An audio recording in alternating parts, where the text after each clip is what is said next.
accessories, and more. Get huge savings at America's biggest jewelry show Friday, Saturday, and Sunday at the Dulles Expo Center.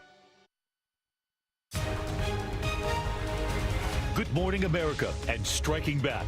President Trump's campaign now taking legal action against Omarosa. But can they stop her from talking?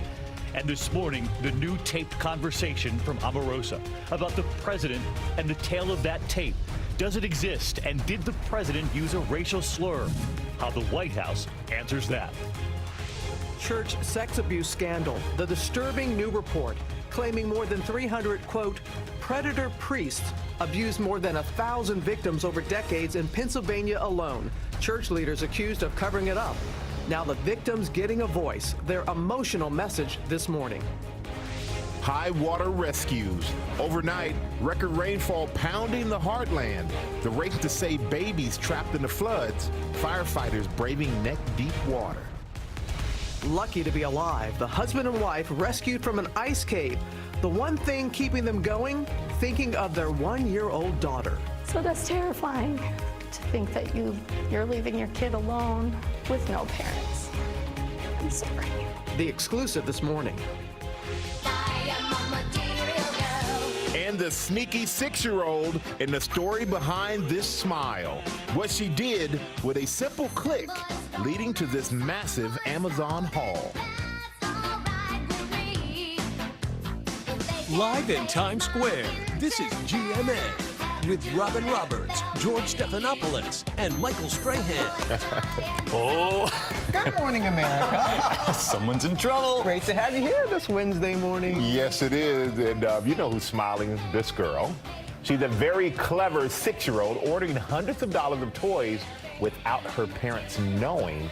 We're going to tell you how it all ends. And how would it end for you? Would you have been smiling? It would not have ended well if that had been me. It was a different time, Michael. Yeah, I'm with you on time. that. And she had other things in her cart, too. Yes, Online, we're going to find out about that. But first, we're going to begin with that escalating battle between President Trump and his former aide, Omarosa Manigault-Newman. The Trump campaign this morning is now taking legal action against Omarosa, accusing her of violating a non-disclosure agreement. And this morning, a new secret recording now, raising questions about the president and whether or not he used a racial slur during his time on The Apprentice. Can the White House guarantee the American people will never hear it? Our chief White House correspondent, Jonathan Karl, leading us off this morning with the very latest. Good morning, John. Good morning, David. As his campaign lawyers try to silence Omarosa, the president is in counterattack mode. Trump campaign lawyers are trying to force Omarosa to keep quiet, accusing her of violating a non-disclosure agreement she signed during the 2016 campaign. She isn't backing down. What is he trying to hide? What is he afraid of? If he hadn't said anything that was derogatory or demeaning to African Americans and women, why would he go to this extent to try to shut me down? The feud has become deeply personal, the president taking to Twitter to call her a crazed, crying lowlife, adding, "Good work by General Kelly for quickly firing that dog." Is this any way for a president to talk about any American, let alone somebody that he hired and made the highest ranking African-American woman that served in his White House? I think the president is certainly voicing his frustration with the fact that this person has shown a complete lack of integrity. But why did he hire her? I mean, why did he hire somebody he's describing as a dog, as a lowlife? The president wanted to give her a chance. Among Omarosa's many explosive charges, that the president had been caught on tape using the N-word back when he was doing The Apprentice. On Twitter, the president insisted there are no tapes of The Apprentice where I used such a terrible and disgusting word, as attributed by wacky and deranged Omarosa. I don't have that word in my vocabulary and never have.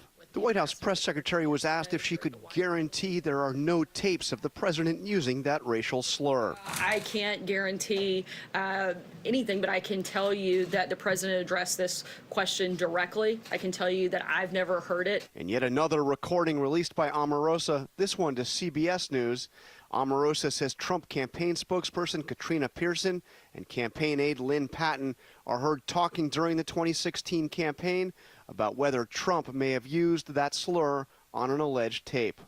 I'm trying to find out at least what context it was used in to help us maybe try to figure out a way to spin it. I said, well, sir, can you think of any time that this might have happened? And he said no. Well, that's not true. How do you he goes, how do you think I should handle it?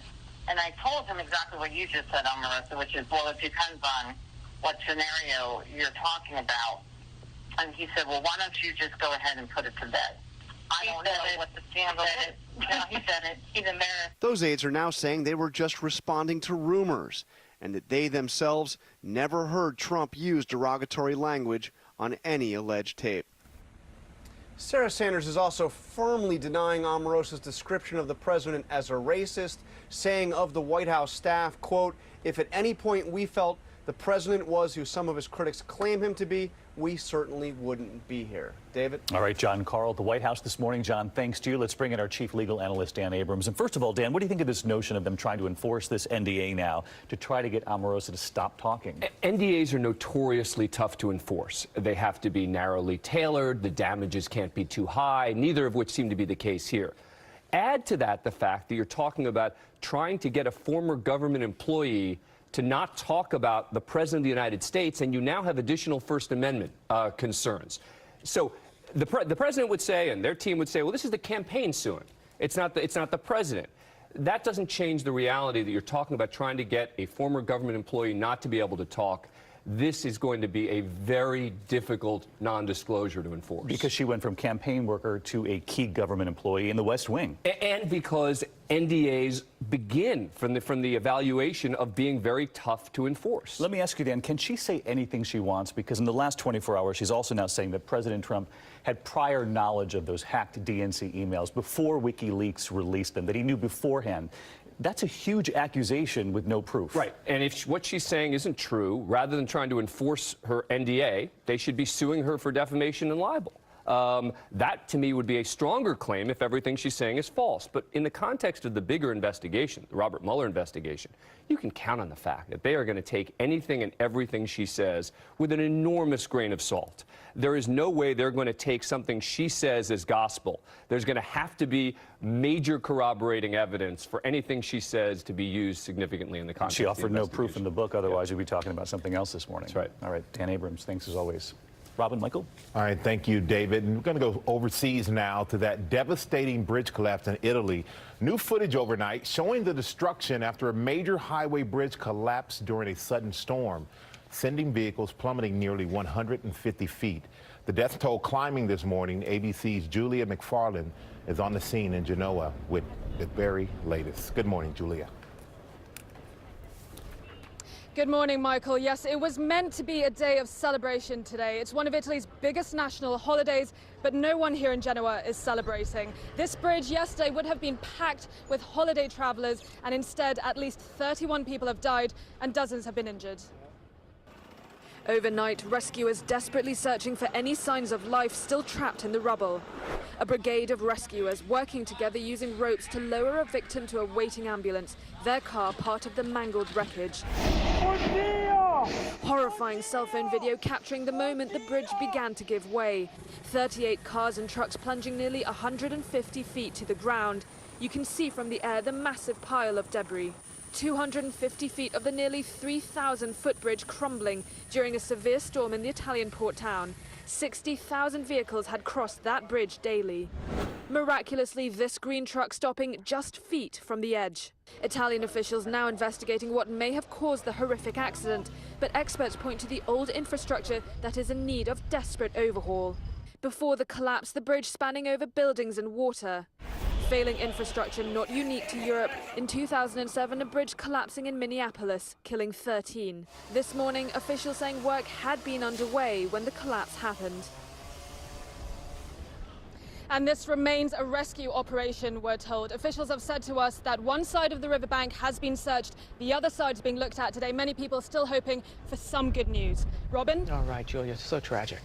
Now to the victim speaking out after that blistering report on child sexual abuse in Pennsylvania's Catholic Church.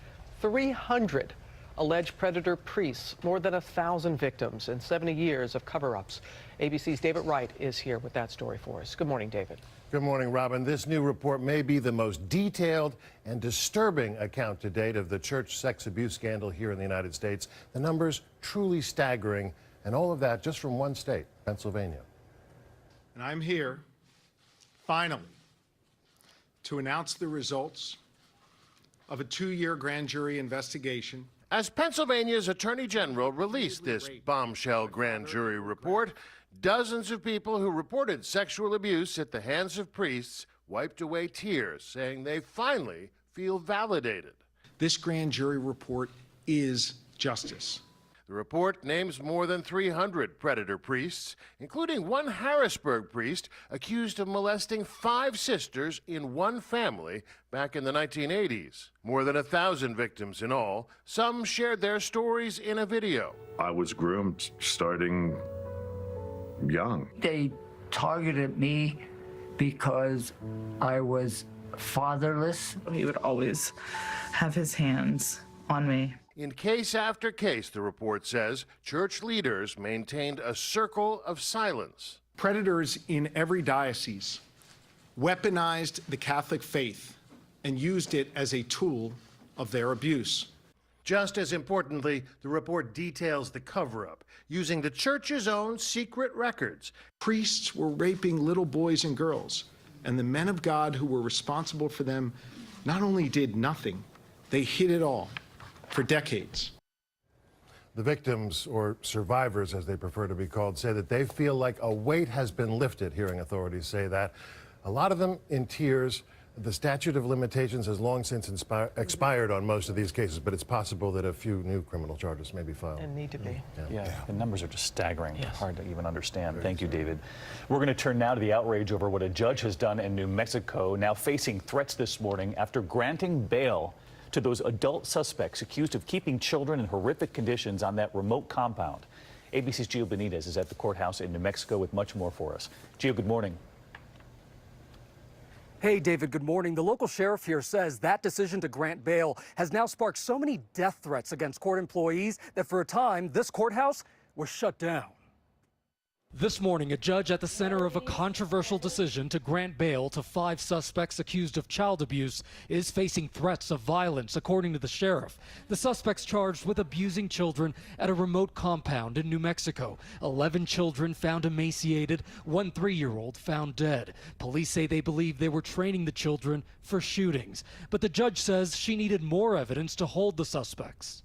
The state alleges that there was a big plan afoot, but the state hasn't shown, to my satisfaction, by clear and convincing evidence, what in fact that plan was. That 3-year-old boy allegedly kidnapped from Georgia by one of the suspects, his father, 40-year-old Siraj Wahaj. The FBI saying another child told them the boy, Abdul Wahaj, died during a religious ritual. The rituals were to expel demons. Everyone at the compound prayed to Abdul's body, and the children were told that Abdul would be resurrected and come back as Jesus.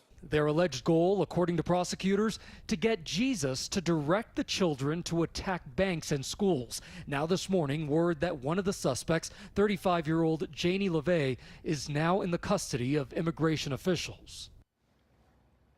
And the father of the boy who died is still in jail. He's being held on other charges out of Georgia. Michael? All right, thank you so much, Gio. And now we're going to go to that severe weather that is striking Heartland. Water rescues like these are playing out across Oklahoma overnight after record rainfall. Ginger has the latest. Good morning, Ginger. Good morning, Michael. 104 emergency calls, 32 of those high water rescues in Oklahoma City alone. More than 8 inches of rain reported just overnight in Independence, Kansas. Flash flooding forcing powerful water rescues in Oklahoma. Babies being carried to safety in Oklahoma City. This firefighter neck deep in water, piggybacking a man out of the floods. Cars swallowed in the water-filled streets. We pulled in and it was already over the top of her car. And so I just told her to pull. I told her to pull in because I didn't want her car going dead. More than 5 inches of rain falling in just 4 hours, sending creeks and rivers over their banks. The wettest August day in Oklahoma City's recorded history. And in parts of Pennsylvania and New York, a 4th straight day of heavy rains and flash flooding. Oh my God. This camper washed down the river in Bloomsfield, churning rapids rolling through already overwhelmed neighborhoods.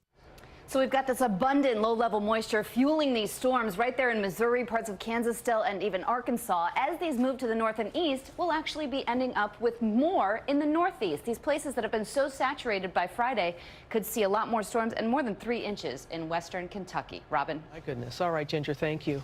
Now to a scandal that is rocking the Supreme Court in West Virginia. Republican lawmakers in the House voting to impeach every justice, accusing them of wasteful spending.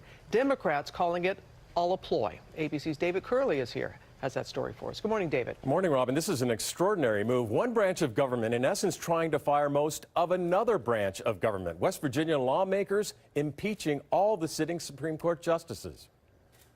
This morning, a state Supreme Court stunner. And the fallout begins. Articles of impeachment. Accused of using your taxpayer dollars. The West Virginia House of Representatives voting to impeach all 4 sitting Supreme Court justices. Back home, the people have been telling me they can't believe what the Supreme Court has done. The reason, the House says, is largely egregious spending, including $32,000 on this sectional couch for one justice. Another's modern glass and stainless steel office renovation costing $500,000, including this chair coming in at $8 grand, according to the articles of impeachment. It's probably a lot for a chair, but I have arthritis in my spine, and it allows me to sit here for hours on end.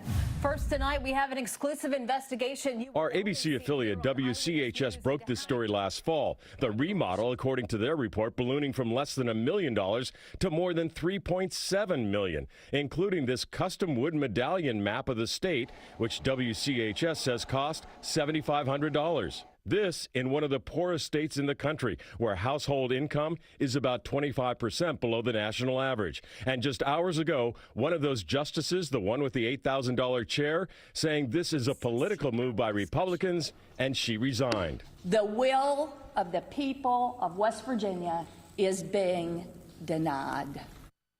So there are now just 3 members on the Supreme Court, and they will now go to the Senate for an impeachment trial to see whether or not they keep their office or leave office, but their offices have been renovated. Yeah, they have been renovated at huge expense to the taxpayer, so that's going to cause a lot of attention. Yeah. Good to have you in person, though, right? David Curley in New York. Good to be here. You got legs and everything. Yeah, Just yeah, wow. Usually you're like in this, I only live from this side. Yeah, those double boxes. I said he's always at the airports covering airport stuff. Now he's actually got on the plane and got here. That's good. Good to see you, David. And now we're going to go to a foul ball, turn it into a fair play. Take a look at this at the Detroit Tigers game last night. The ball went flying into the stands, and a young Tigers fan grabbed it. You know, very routine, but the ball wasn't for him. He ran down the stairs to another young fan, gave it to him. The young man was thrilled to have it. And the announcers even got in on it saying, I'm not crying, you're crying. You know, and how sweet was that? What a great moment. Really great. Adults can learn from that. Yes, Yeah. exactly. How many times we see just the opposite happening? Here, take my Snacks, coffee. right? Oh, thank you. Don't drink that. It's a little strong. It's very strong. We can learn from those kids. All right, let's get back over to Ginger. Oh, you guys are so sweet and giving, learning lessons all over the place. You know, I have to unfortunately give you bad information from Glacier National Park. The Howe Ridge Fire now burning more than 2,500 acres. It's taken out several cabins and structures. They're hoping to get better, but more wind, and that's why you see red flag warnings from Nevada back to Oregon. Your local weather in 30 seconds. First, though, the rainy cities, sponsored by Walgreens. You got it from your parents, and they got it from theirs. It's your skin, and it can protect you from millions of things. So we're here to help you protect your skin. Walgreens pharmacists and beauty consultants are specially trained to know what works for the health of your unique skin. Walgreens, trusted since 1901. Now, all sun care products are buy one, get one 50% off. Mini heat wave starts today. The humidity not too bad today, but wow, it's going to be going up by the end of the work week. Rain chances back as well on Friday. So enjoy today, and tomorrow not bad. Perfect weather for the fair. You got Montgomery County Fair still going on. 92 degrees by 2 o'clock and then 89 by 6 o'clock. Today is going to be dry. We introduced rain chances here locally on Friday. Even at the beaches, your best chance of rain now looking as though it's going to be Sunday with those passing showers and thunderstorms coming through the area. We have the couple surviving after being trapped in an ice cave for 30 hours so they had to burn their belongings to survive. How the thoughts of their 1-year-old daughter helped keep them alive. Just incredible. Also, the search for this man after he was caught on tape at the LA Zoo hitting a hippo, and the outrage over this. We'll be back. Guardians asked,